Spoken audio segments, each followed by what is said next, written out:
অভিষেক বন্দ্যোপাধ্যায়কে টানা ১১ ঘণ্টা জিজ্ঞাসাবাদ ইডির।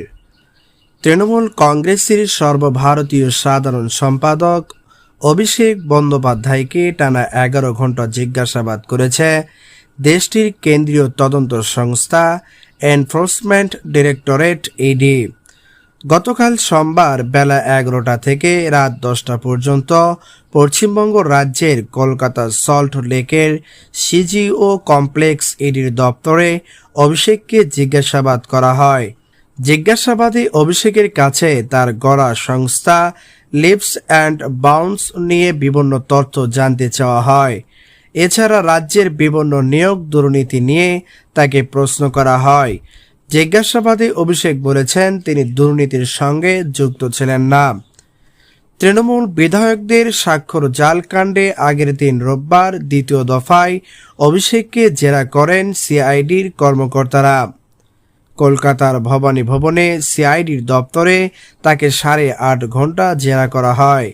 পরদিন সোমবার অভিষেককে জিজ্ঞাসাবাদের জন্য সিজিও কমপ্লেক্সে হাজির হতে নির্দেশ দেওয়া হয় ইডি। বেলা 11টার মধ্যে তাকে উপস্থিত থাকতে বলা হয়। তিনি নির্দিষ্ট সময়ের আগেই ইডি দপ্তরে হাজির হন।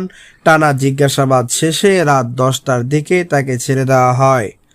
ইডির দপ্তর থেকে বেরিয়ে সাংবাদিকদের প্রশ্নের জবাবে অভিষেক বলেন, বিজেপিকে নিয়ে যত কম কথা বলা যায় ততই ভালো। একদিকে বিজেপি দল ভাঙনের খেলায় মেতেছে, আর অন্যদিকে যারা মাথা নত করছেন না তারা লড়াই চালিয়ে যাচ্ছেন। বিজেপির এখন একটাই লক্ষ্য, ধমকানো, চমকানো ও দমন পীড়ন করে পশ্চিম বাংলাকে বিরোধী শূন্য করা। কিন্তু বিজেপি তা পারবে না, তাই বিজেপি এখন তৃণমূলকে যাতে বিরোধী দলের মর্যাদা না দেয়া যায় সেই লক্ষ্যে নানা চেষ্টা চালিয়ে যাচ্ছে।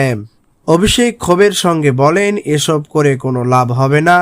আমাদের গলা কেটে নিলেও আমরা আত্মসমর্পণ করব না, লড়াই করে যাব।